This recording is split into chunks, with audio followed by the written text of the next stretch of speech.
Pessoal, vamos lá, último vídeo da matéria, tá? Nós vamos falar sobre política cambial, tá quase no final aí, vai ser bem rapidinho, sem problema nenhum, tá? Então, o primeiro slide ali para vocês, colocando justamente dólares ali, né? Mas se nós formos falar de política cambial, o que é a definição dela? Então vamos lá de novo. Política, decisões do governo, no nosso caso aqui federal, tá? Decisões do governo federal com relação a câmbio. Essa palavra aí, câmbio, que nós temos que entender exatamente o que funciona, tá? Então, o câmbio nada mais é do que uma troca. Tá? Então, o câmbio de um carro é a troca de marchas do carro. Tá? O que é o câmbio de moeda? É a troca de moedas. Então, se eu tenho dólar, você tem real, quanto que você troca uma pela outra? Tá? Isso é o valor do câmbio. Então, hoje em dia, se vocês entrarem na internet, e tem simulador, inclusive, vocês trocam a moeda real nossa aqui por qualquer moeda do mundo inteiro. Vocês sabem qual que é o valor do real para essa moeda. É um negócio bem complexo isso, tá? Por que é assim? Então, só para vocês entenderem, até 1944, numa reunião que teve lá em Bretton Woods, tá? Essa política de troca de mercadorias entre países era um negócio não tão claro assim, ainda era uma política de metais preciosos, tá? E as moedas utilizavam era muito pouco segura, tá? E a partir de 44, nessa convenção que teve, que formou inclusive a ONU, a FMI e tantos outros órgãos de controles mundiais, tá? Se tomou a decisão que ia ter uma cesta de moedas mundiais, e estas cestas, no início, todas elas variam um para um. Então, $1 igual a R$ 1, que seria igual a um peso, que seria igual a um guarani, que seria igual a um franco, que seria igual a um marco, ou seja, todas as moedas do mundo. E obviamente que essa ideia não foi uma ideia muito legal, e ela durou por muito pouco tempo, uns 6 meses depois, e não funcionou. Por que as moedas não podem ter o mesmo valor? Tá? Então, por que R$ 1 não pode ser $1? Por que $1 não pode ser um peso? Por que R$ 1 não pode ser um peso? Porque as estruturas dos países são diferentes. Então, só para vocês entenderem um pouco melhor, nós temos aqui no Brasil, nós somos parceiros aqui no Mercosul. Tá? No início, o Mercosul era 4 países só. Tá? Brasil, Argentina, Uruguai e Paraguai. Eram só esses. Tá? E a ideia deles era ter um mercado comum. Tá? Então, as mercadorias iam transitar entre esses países sem nenhum tipo de tributo no meio. Ou, para vocês entenderem melhor, era a mesma coisa que fosse eu aqui no Paraná vender para Santa Catarina, para o Rio Grande do Sul, para São Paulo. Então não teria tributos federais envolvidos, tá? De importação e exportação. Essa tributação não existiria. Tá? Então o cara produzir um carro lá na Argentina, que é muito comum, mandaria aqui para o Brasil normal.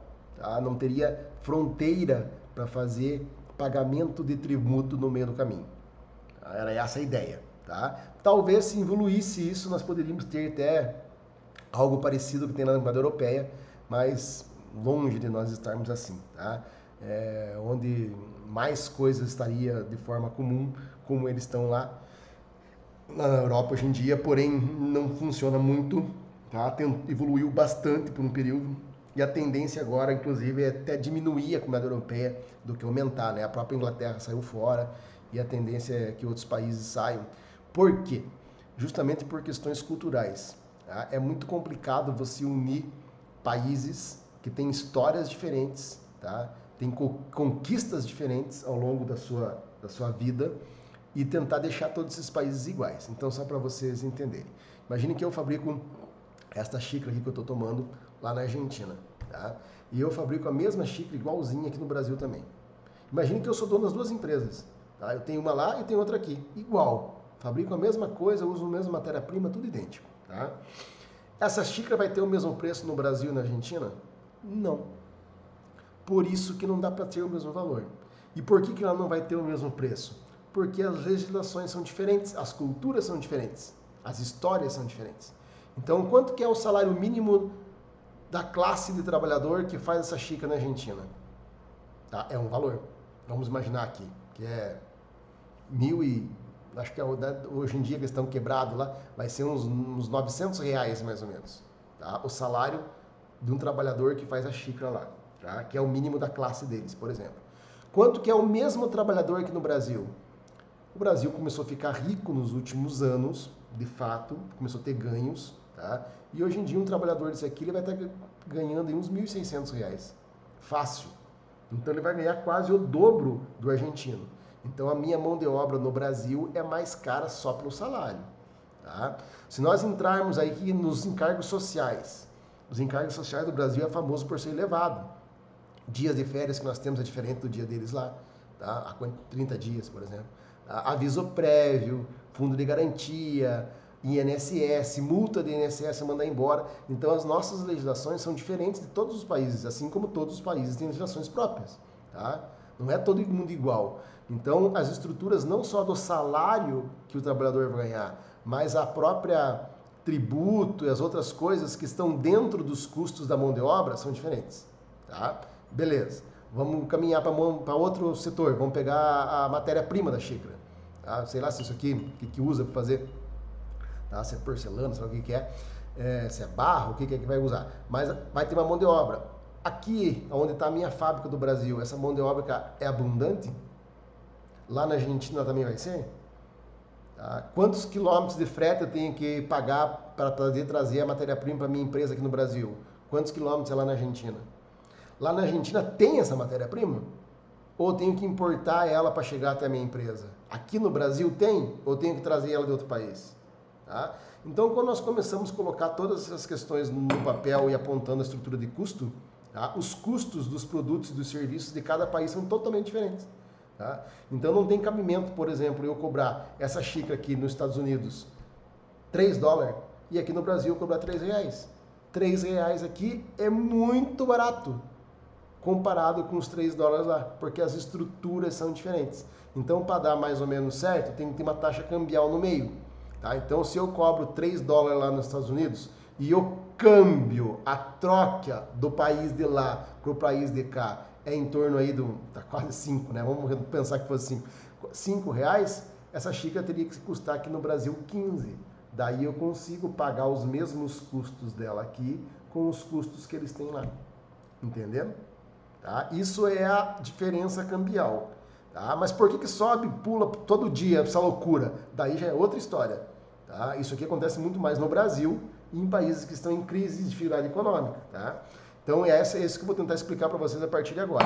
Mas a variação cambial é em função disso. Então, realmente, cada país tem um valor de moeda diferente em função das suas estruturas de custo. Ponto. Tá? Perfeito. E a partir daí, então aquela reunião de Bretton Woods não deu certo, essa cesta ser igual para todo mundo, as moedas começaram a ficar com um valor diferente, mas daí qual moeda que nós vamos seguir para poder fazer importação e exportação? Como os Estados Unidos saem da Segunda Guerra Mundial, que nós vimos lá nas aulas de história, já como a primeira economia do mundo, tá?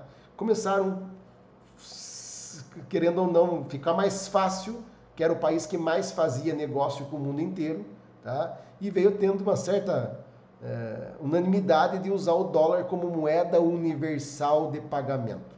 E é essa a definição que ela tem hoje. Então o dólar virou uma moeda universal de pagamento. Por quê? Porque todo mundo aceita. Só por isso. Tá? Então se você vai comprar commodities lá, milho, soja, que moeda você vai pagar? Ah, vou pagar em peso. Não, peso eu não quero. Eu quero em dólar. Por que você quer em dólar? Ah, porque se eu vender para você em dólar, eu pego o teu dólar e compro qualquer outra coisa em outro lugar. Se eu vender para você em peso e eu for tentar comprar outra coisa do outro país, aquele outro país não vai aceitar o peso. Então, por isso que o dólar virou uma moeda universal de pagamento. Simplesmente porque todo mundo aceita. É o país mais forte economicamente e é onde a economia é mais sólida. Então, a variação de custo desse país aqui que eu acabei de falar para vocês é muito pequena ao longo do tempo, porque eles são extremamente controlados nisso. Tá? Esse é um exemplo para o mundo nesse sentido. Então a moeda deles até hoje é a moeda universal de pagamentos. Tá? Como que funciona então? Se todo mundo negocia com dólar, né, o Brasil compra de outros países em dólar e vende para outros países em dólar, como é que eu sei quanto que custa um Guarani com peso? Tá? Esse mercado não existe direto. Então eu não posso comprar nada no Brasil, ali ir para o Paraguai e comprar em peso, não existe isso. Tá? Por exemplo, muitos de vocês vão ali para a fronteira, ali para Foz do Iguaçu, vão lá passear e atravessam lá.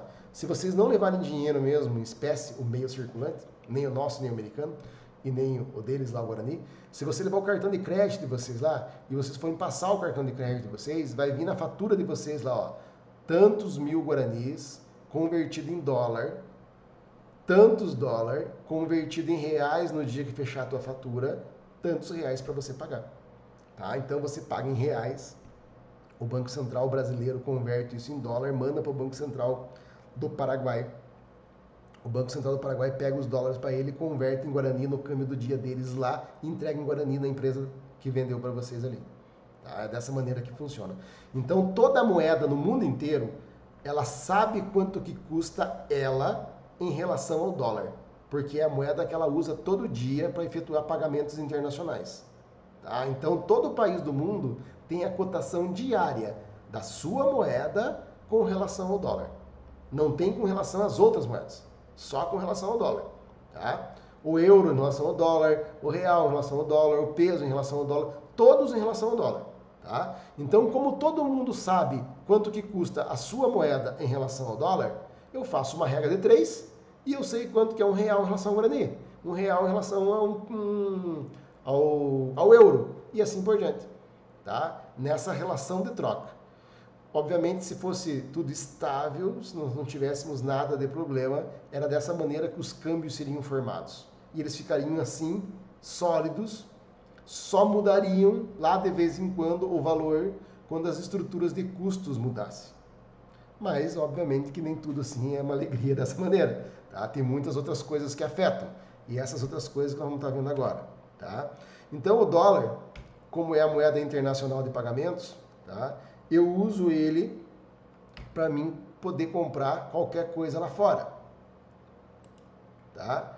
E, a partir daí, ele vira um produto comum. Eu preciso desse produto dólar para mim poder comprar outros produtos. Quaisquer, soja, milho, carro, qualquer coisa. Tá? Então, como que eu faço isso no dia a dia? Como é que eu respondo essas perguntas aí que eu coloquei? Ó? Quanto custa um dólar? Tá? Por que os juros altos é uma forma de captar dólares? Essas perguntas aí, nós vamos tentar entender através das curvas. Tá? Então, o dólar, ele é um produto e ele funciona, o valor dele e a quantidade dele, como se fosse qualquer produto. Então, existe uma quantidade de dólar, a oferta, dentro de cada país. Vamos imaginar que nós estamos falando do Brasil só. Então, existe uma quantidade de dólar aqui dentro do Brasil. Tá? Tem uma quantidade de dólar aqui dentro. Tá? O que são essa quantidade de dólar? Aquilo que vocês já escutaram na televisão chamado de reservas internacionais. O Brasil tem uma quantidade de reservas, 350 bilhões de dólares aqui. Tá? Então, é dólar brasileiro. Tá? É do país, não é do governo, é do país. Tá? Ao longo do tempo, nós fomos exportando e fomos acumulando essa grana. Tá? O que nós fazemos com essa grana? Qualquer empresa que quer importar matéria-prima, máquina, equipamento, vai ser usado esses dólares para poder fazer isso. Se você, pessoa física, quer comprar alguma coisa na internet, entrou lá com o teu cartão de crédito lá internacional e comprou e veio pelo correio, o governo pegou o dólar das reservas brasileiras e pagou a tua conta lá que você fez lá fora. Se você foi para viajar fora do Brasil, qualquer país, não importa, tá? Você foi aqui para o Paraguai, você foi para a Argentina, ficou no hotel ali, comeu num restaurante lá, pagou no cartão de crédito, por exemplo, tá? Você usou dólar das reservas brasileiras para pagar as suas contas lá, mesmo que você não saiba disso. Tá? É o governo que está fazendo isso em teu nome. Você só pode pagar em reais aqui na tua fatura. Tá? Tranquilo? Então existe uma quantidade de dólar aqui dentro do Brasil e existe uma quantidade de demanda que está meio fraquinha aqui, ó, aqui dentro do Brasil. Tá? E essa data aqui desse dólar que eu coloquei aqui é bem antiga, que tem que alterar aqui. Tá? Então vamos imaginar que na data de hoje, deixa eu ver esse slide que se muda aqui. Ó. Na data de hoje, o dólar aí, vamos chutar um valor aqui, que estava a 4,75, vamos pôr. Acho que está um pouquinho menos até, né? Vamos projetar de novo. Na data de hoje, esse dólar estava 4,75. Por quê? Porque a oferta de dólar vezes a demanda de dólar que tem no Brasil, quando as duas curvas se cruzaram, nós já estudamos isso, deu o valor do dólar hoje dentro do país. É dessa maneira que sai o valor do dólar. Então, quanto mais dólar estiver entrando no Brasil, muitas exportações, por exemplo, tá entrando dólar, tá? E quanto menor foi a pressão da demanda, gente querendo usar dólar para importar, para viajar, usando dólar. Todo dia acontece isso, todo dia, tá? Se tiver sobrando mais dólar, chegando mais dólar do que saindo, se essa conta for positiva, tá? A tendência é que a oferta aumente. Ó, o que vai acontecer, ó. A oferta estava aqui, o valor do dólar é esse. Se por acaso a oferta aumentar, veio para essa aqui pontilhadinha aqui, ó, tá mais clara, ó. Ela se deslocou, a oferta saiu daqui e veio para cá, ó. Tá? Então a oferta vindo para cá, ó, o novo equilíbrio, a demanda está aqui. O que vai acontecer? O dólar cai. Então quanto mais dólar entrar no Brasil, a tendência é que o valor do dólar caia. Tá? Para isso nós temos que exportar mais, nós temos que trazer mais investimento de fora para cá. Por exemplo, veio uma empresa nova que estava no Brasil, trouxe milhões de dólares aqui. O Banco Central ficou com os dólares, aumentou a reserva. Converteu em reais, entregou em reais na mão deles para eles investirem aqui. Construir empresa, comprar matéria-prima, contratar pessoas em reais, só pode gastar em reais. Então imaginem que não existia essa grana aqui na economia brasileira. Veio uma empresa de fora, deixou os reais para o governo, lá em forma de divisas, reservas, para nós usarmos, nossa sociedade, que queremos importar. Tá?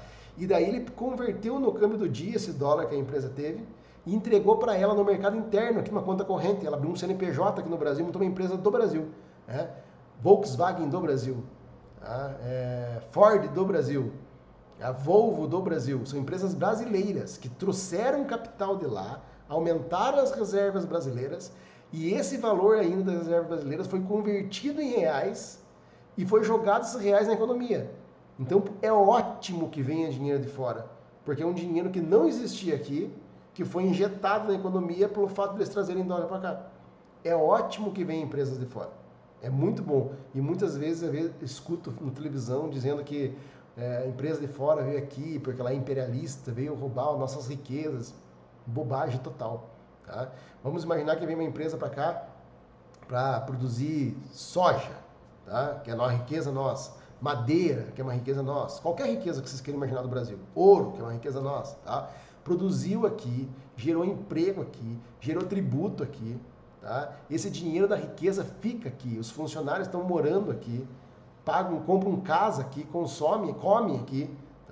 Estão fazendo o país crescer aqui. E quando você vende esse produto para fora, que é aquilo que as pessoas reclamam, que as nossas riquezas estão indo embora, quando você vende esses produtos para fora, vem os dólares de lá de fora para pagar essa conta para cá. E ficam nas nossas reservas para o Brasil comprar aquilo que nós não temos.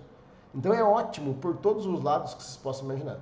Tá? Obviamente que tem algumas coisas, questões de segurança nacional. Aí, tá vindo muito dinheiro americano, muito dinheiro chinês para comprar terras no Brasil. Então isso às vezes gera uma preocupação. Por no futuro, quem sabe, esse pessoal querer fazer o que quiser das terras, se a legislação permitir. Mas nós temos várias ONGs aqui no Brasil, várias agências aqui no Brasil, tipo a ANEEL, a Anatel, a da água, a do petróleo, todas elas que controlam as empresas que estão operando nos setores estratégicos, tá? De aviação civil, justamente para não acontecer algum problema nacional.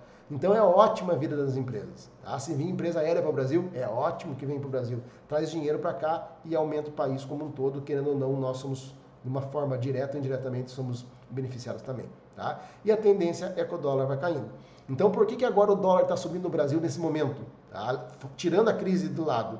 Tá? Esqueça a crise. O dólar iria subir de qualquer forma, não tanto talvez. Mas por que ele iria subir? Porque foi baixada a taxa Selic lá da política monetária do Banco Central, que remunera as aplicações financeiras, e muito dinheiro das aplicações financeiras do Brasil eram de investidores lá de fora, que estavam aplicando para ganhar juro fácil e alto aqui no Brasil. Quando a taxa Selic cai, boa parte desse pessoal pega a grana e vai embora. Como é que ele vai embora? Ele faz uma transferência bancária do Itaú, do Bradesco, para o Bank of America, nos Estados Unidos.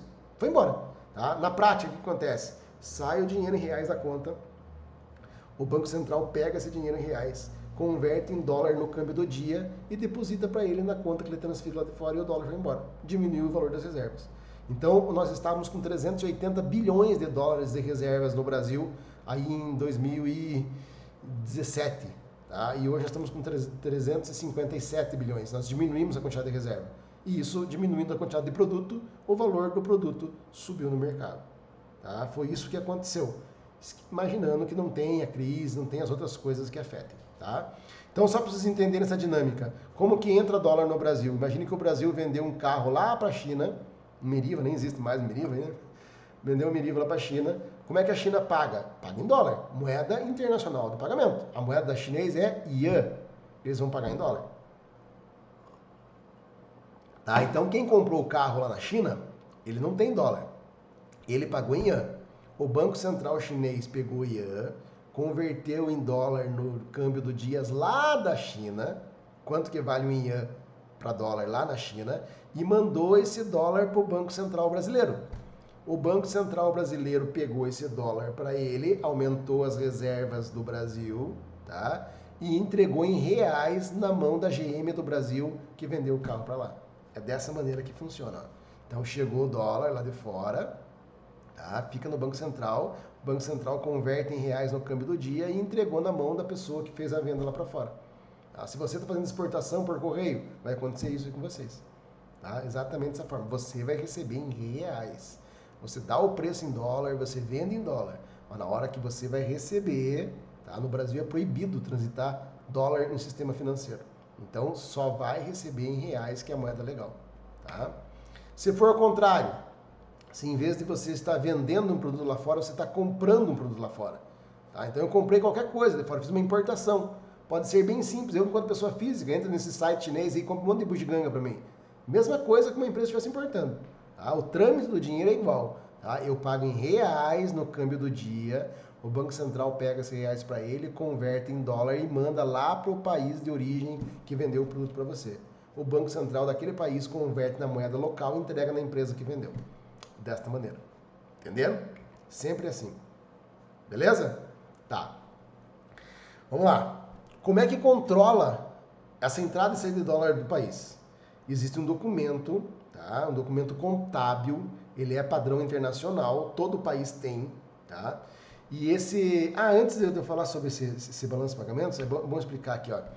Todo país do mundo tem uma conta lá na Suíça, todo banco central do mundo tem uma conta lá na Suíça, numa cidadezinha chamada Basileia, tem 200 e poucos mil habitantes, quase o tamanho de Guarapuava, assim, tá?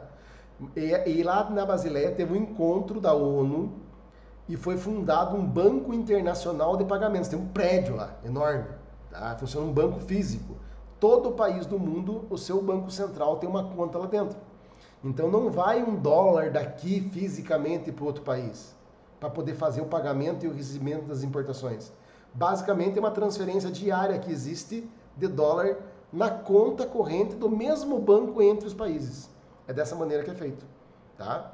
Então imagine que você comprou alguma coisa da França, tá? Então o Banco Central francês vai receber o dólar que o Banco Brasileiro está mandando no teu nome, tá? Então não é na França e nem no Brasil que acontece isso. São nas contas correntes desses dois países que estão dentro de um banco só, que é o Banco Internacional de Pagamentos. Então é uma transferência eletrônica de uma conta para outra dentro do mesmo banco. Simples, muito simples e rápido, tá? Como se fosse uma TED aqui dentro do Brasil. É dessa maneira que funciona, tá? Tá, como que funciona, então, o controle dessas entradas e saídas? Quem que organiza isso? Isso aí é público, tá? Qualquer um pode entrar e verificar o que está acontecendo no país. Esse documento se chama Balanço de Pagamentos. Não tem nada a ver com o balanço de uma empresa, tá? Ativo e passivo, não é isso. Então, tem uma questão na prova sobre isso, inclusive. Balanço de Pagamentos registra as entradas e saídas de dólar no Brasil. Toda transações internacional do Brasil está registrado lá. O CPF se for pessoa física, o CNPJ se for pessoa jurídica, tudo registrado, o valor, tudo certinho, transparente e bem claro. Tá? E você sabe tudo o que está acontecendo no Brasil e no mundo em relação a isso. Exatamente o que saiu de uma conta aqui do Brasil entrou na conta do outro país. E vice-versa. Tá? Então é perfeito, bate tudo certinho, sem problema nenhum. Tá? No mundo inteiro é um padrão mundial. Então só para vocês entenderem. Então existe o documento chamado Balanço de Pagamentos. Esse balanço de pagamentos, para melhor organizar as contas, só para isso, ele é dividido em duas grandes contas. Tá? Duas grandes contas. Quais são elas? Uma delas se chama conta de operações correntes, ou conta corrente, só se vocês verem no jornal. Tá? A balança no seu fechamento de conta corrente dificilmente mostra essa informação no dia a dia. Tá? Então, balanço de operações correntes é uma conta. E a outra conta se chama balanço de conta capital, ou balança capital, somente. Dificilmente vocês veem no jornal, infelizmente, essas duas notícias. Tá? O que vai aparecer mais? Essa conta corrente aqui, ela não existe sozinha. Ela é a soma do saldo de 3 contas. A conta balança comercial, balança de serviços e balança de transferência. Tá? Então eu vou explicar essas 3 aqui. Ó. É essas aqui que tem as coisas acontecendo. A conta corrente é a soma do saldo das 3, somente. Tá? Então vamos lá. A primeira, balança comercial. Essa é a única que vocês veem na televisão. É só isso que importa para os jornais, na verdade. É o que eles gostam de informar. Tá? É uma só das contas que tem no balanço de pagamentos. Tá? Então o que é a balança comercial? Balanço comercial registra toda entrada e saída física. Então, se eu estou importando, exportando telefone celular, se eu estou exportando xícara, se eu estou exportando caneta, carro, soja, ferro, algodão, tudo produto. Todo produto físico vai de navio, vai de avião. Se for o caso, numa fronteira seca, vai de trem. Tá? Eu estou vendendo de um país para o outro, tá? É registrado na balança comercial. Tudo. Sem exceção. A não ser que seja ilegal. Né? Se você vai ali para o Paraguai e atravessa a ponte com uma televisão embaixo do braço e não registrou em nenhum lugar, eles não estão sabendo. Tá? Mas todas as exportações e importações. Então o que aparece aqui é o saldo. Então se o Brasil exportou 10 bilhões e importou 7, ficou um saldo positivo, um superávit de 3 milhões de dólares. Entendeu? É as exportações brasileiras de todas as empresas, menos as importações brasileiras. Tranquilo? Esse é o saldo da balança comercial. Tá? Que vai estar lá em cima junto com a conta corrente. É só ele. Tá? Ótimo. Qual que é a outra? A outra é a balança de serviços. Então, tudo que vocês conhecem aqui em Guarapuava, em região que é serviço, é a mesma coisa. Então, eu vou contratar um advogado, é serviço. Eu vou contratar um contador, é serviço. Eu vou levar meu carro para arrumar, é serviço. Tá? Eu vou andar de ônibus, é serviço. Eu vou de ônibus aqui para Curitiba, é serviço. Tá? Eu vou ter uma conta corrente e pago juro e mantenho a minha conta corrente lá no banco, é serviço. Todos os serviços que vocês possam imaginar que existem na vida de vocês, existem também entre países. Tá? Então, eu vendi um navio de soja para a China. A soja está registrada na balança comercial. Mas do que foi essa soja para lá? Ah, foi de navio. Então, o frete desse navio está no serviço. Entenderam? Tá, ótimo. Vendi a soja na balança comercial. O frete em serviço. O que mais tem? Ah, tem seguro. O que é um seguro? Seguro é serviço. Está na balança de serviço. Qual país que fez? Geralmente não é nenhum que compra nem que vende, é outro país. Ah, o Brasil vendeu a soja, a China comprou, mas o seguro aí é lá da Noruega. É outro país. Quem que foi que vai pagar o seguro? Dependendo da negociação. Às vezes é a China, às vezes é o Brasil. Tá? Assim como você vai comprar um produto, ele é FOB ou CIF. Inclusive essa expressão, FOB, Free on Board. Tá? Isso aí é uma expressão de navegação marítima internacional. Nós usamos aqui no Brasil demitido isso aí. Tá? Você vai comprar um produto, é FOB ou CIF, isso é errado. Tá? Tanto é que na nota fiscal, quando você compra, vem lá o númerozinho 1 e o 0. É emitente ou destinatário. Essa expressão FOB e CIF tem várias outras, é justamente para explicar quem que está pagando os serviços da exportação. Tá? O FOB, por exemplo, só para vocês entenderem o que é Free on Board, quer dizer que o frete é livre, free, até a margem do navio. Tá? Se estiver subindo a mercadoria do navio e cair para o lado de dentro do navio, o problema já não é mais teu. O problema de quem vai pagar o seguro já é do comprador, não é mais você que vendeu o produto. Então são um monte de nomenclatura que tem, justamente para dizer como que funciona todos os trâmites internacionais daqueles produtos que vocês estão comprando, quando dá um problema. Tá? Então por isso que tem essa nomenclatura, só por questão de curiosidade. Então qualquer serviço que vocês fazem internacionalmente fica registrado aqui. Por exemplo, eu fui convidado para dar uma aula lá na Argentina, no Uruguai. Tá? Legal. Vão me pagar via conta corrente, bonitinho, tá? Transferência, tudo certinho, tá? Balanço de serviços, aula prestada, CPF e tal, assim assado, veio dinheiro em dólar para cá, o Banco Central pegou dólar para ele e me entregou em reais. Fica registrado aqui na balança de serviços, tranquilo? Historicamente, a nossa balança de serviços é negativa no Brasil, Nós compramos mais serviço do mundo do que nós vendemos. E aqui a comercial geralmente é positiva. Historicamente, o Brasil, com raras exceções, vende mais todo mês do que compra. Tá? E a terceira e última balança da operação corrente se chama balança de transferência. Balança de transferência é muito simples, é um dinheiro que veio ou foi, saiu do Brasil ou entrou em dólar, que não foi para comprar nada, nenhum bem, que seria na comercial, e nenhum serviço, que seria na serviço. Tá? Exemplos práticos. Fui morar nos Estados Unidos, estou trabalhando lá e mando $300 todo mês para minha família aqui. Como é que eu mando esse dinheiro? Vou lá no banco e faço uma transferência eletrônica. Tá? Esse dinheiro fica registrado como na balança de transferência. CPF tal, mandou dinheiro para o CPF tal na balança de transferência. Tá? Acontece isso muito no Brasil com japoneses, né? Vão trabalhar lá e mandam dinheiro para cá, com pessoas que vão para os Estados Unidos trabalhar e mandam dinheiro aqui para o Brasil, para a Europa e assim por diante. Tá? Balança de transferência. Porque o Brasil é um país ainda, vai mudar esse jogo aí já, que manda mais pessoas para fora por causa de oportunidades. Tá? Então nós recebemos mais dinheiro de pessoas mandando para cá. Então ela fecha um pouquinho positiva. Tá? Se o Brasil começar a melhorar, e a tendência é melhorar bastante a economia, nós vamos ter uma enxurrada de imigrantes aqui da América Latina e provavelmente esse pessoal vai começar a dar dinheiro para suas casas e essa balança que vai inverter o jogo. Vamos começar a ficar negativo. Então, se eu somar essas três aqui, ó, balança comercial, balança de serviço e balança de transferência, eu vou ter o saldo da balança de conta corrente. Entenderam? Que é uma das contas. A outra conta que entra e sai dólar do Brasil fica registrada na balança capital. O que registra lá? Todo o dinheiro que vem para investimento. Ó, investimentos diretos, transferência de capital, investimento em carteira. O que é isso na prática? O americano resolveu fazer uma aplicação financeira para ganhar juro alto aqui no Brasil. Agora caiu, mas no passado, muito. Tá? A Selic. Vinha aqui no Brasil, abriu um CPF, normal, legal, tudo legal aqui dentro. Não tem nada ilegal. Tá? Traz o dinheiro para cá, abre um CPF, aplica no Itaú, no Banco do Brasil, uma aplicação financeira para ganhar juro muito maior do que nos Estados Unidos ou qualquer outro país do mundo. Era assim. O juro brasileiro era mais alto do mundo. Empresas de fora que queriam montar filiais aqui, mandavam dinheiro, aquela situação que eu comentei com vocês, mandava dinheiro para cá, aonde que fica registrado? Balança capital. Tá? Dinheiro para investimento direto, vai montar uma empresa aqui. Tá? O cara veio para o Brasil no carnaval no Rio de Janeiro, gostou do país, quer comprar um apartamento lá em Copacabana.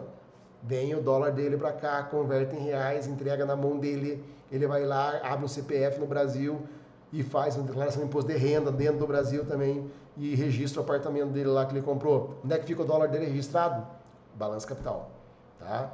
O cara veio para o Brasil e resolveu comprar ações da Petrobras, da Vale. As ações das empresas brasileiras estão na Bolsa do Brasil. Tá? Então, se ele quiser comprar ações aqui, tem que trazer o dinheiro para cá. Aonde que fica? Na balança capital. Então, qualquer dinheiro que veio aqui para o Brasil para entrar como investimento, como aplicação financeira, como compra de imóvel, com ações em empresas, montar uma empresa, qualquer coisa dessa natureza é dinheiro de investimento e entra na balança capital. E fica registrado esse dinheiro que entrou via balança capital. Tá? A mesma coisa que sair. Tá? Brasileiros fazendo isso em outros países, está levando dinheiro daqui em dólar para lá, vai entrar no balanço do outro país daí, da mesma forma. Tá? Eu somo as duas contas, o saldo, tá? O que saiu, o que entrou, fecho a conta, tá? Somo a conta corrente com a conta capital, dá o saldo do balanço de pagamentos. Balanço de pagamentos é impossível fechar negativo. Tá? Para isso, fechou negativo, vamos imaginar. Né? Fechou em 30 milhões negativo de dólar. E agora? Agora o Brasil tem uma reserva de 350 bilhões de dólares. Então a reserva serve para isso.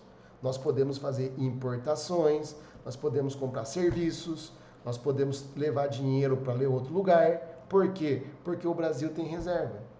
Aqueles países que não têm reservas internacionais, quando vocês escutam na TV dizendo que a Itália está em crise, a França está em crise, a Grécia está em crise, não é a mesma crise brasileira, que é interna. Tá? A crise deles é externa. Eles não têm dólares e são países pequenos, então eles não têm alimento lá, por exemplo. Eles precisam importar.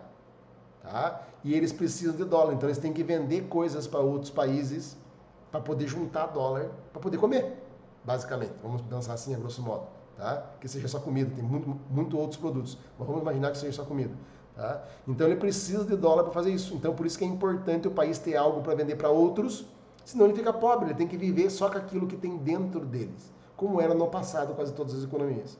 Hoje em dia não é mais assim, tá? Então por que é importante o Brasil exportar?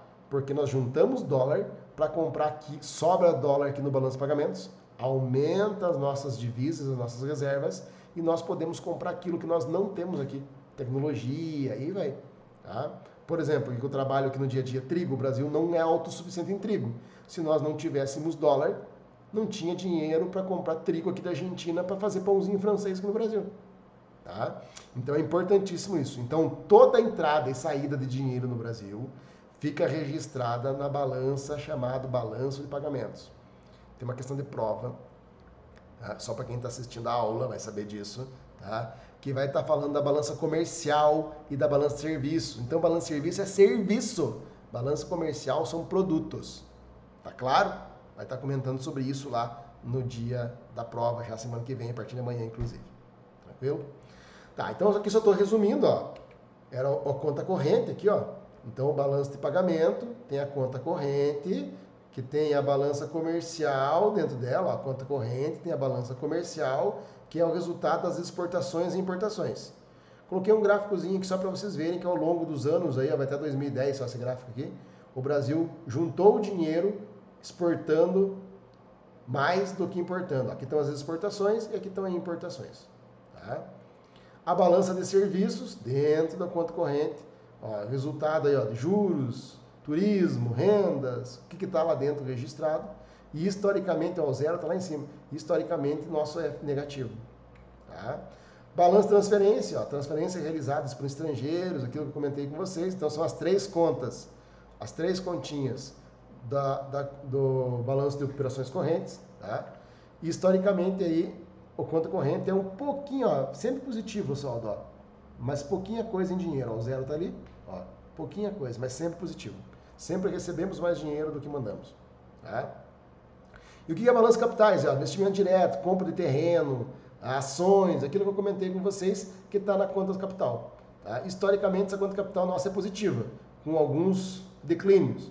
Engraçado se vocês forem no negativo aqui, ó, na época aqui, ó, 97, você vai lá nesse mês aqui, você vê qual foi o problema que teve no Brasil, político, alguma coisa assim, que fez com que a grana sumisse daqui e ficasse negativo. Toda vez que tem esses picos, tanto para cima quanto para baixo, todos são explicáveis. Você vai lá, vê a época, pega o jornal da época e vê o problema político do Brasil que aconteceu para acontecer isso aqui.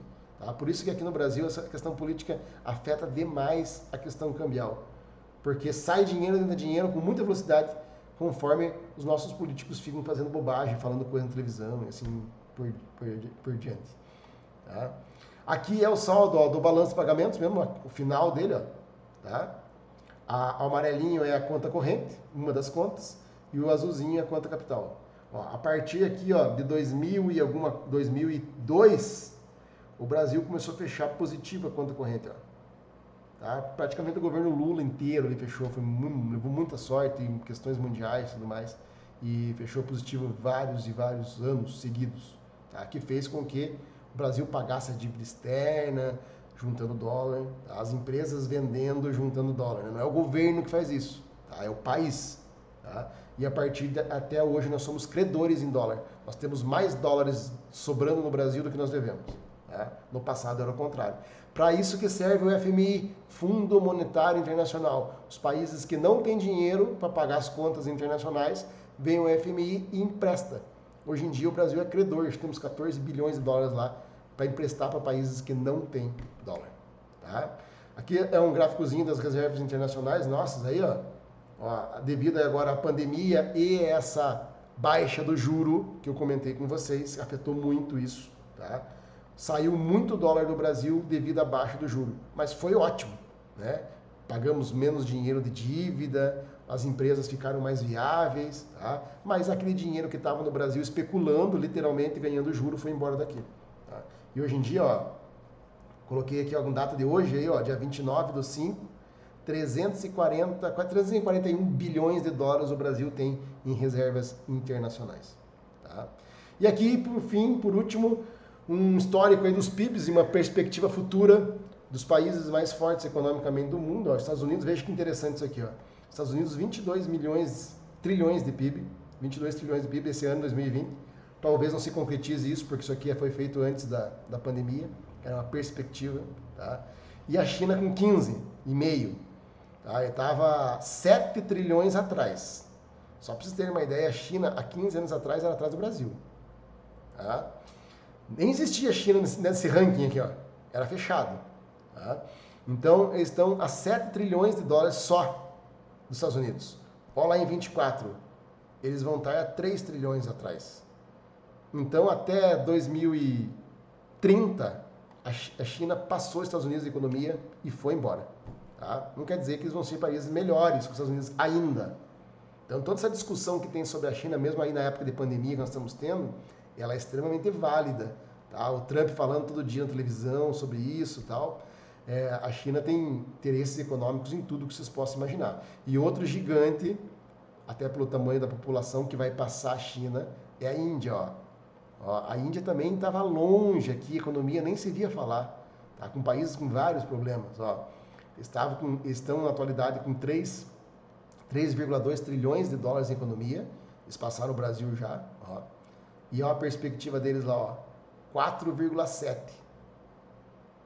Tá? E daí para passar a Alemanha e Japão é um tapa. Tá? Então a Índia vai ser o terceiro país economicamente aí, já. Quando a China passar os Estados Unidos, a Índia já vai ser a terceira colocada. Tá? Tranquilamente. Então são os três gigantes aí que vão disputar o poder mundial. Só que a China e a Índia têm 1 bilhão e 400 milhões, a Índia com 1 bilhão e 300 e não tem controle populacional. A Índia passa a China em população e vai embora.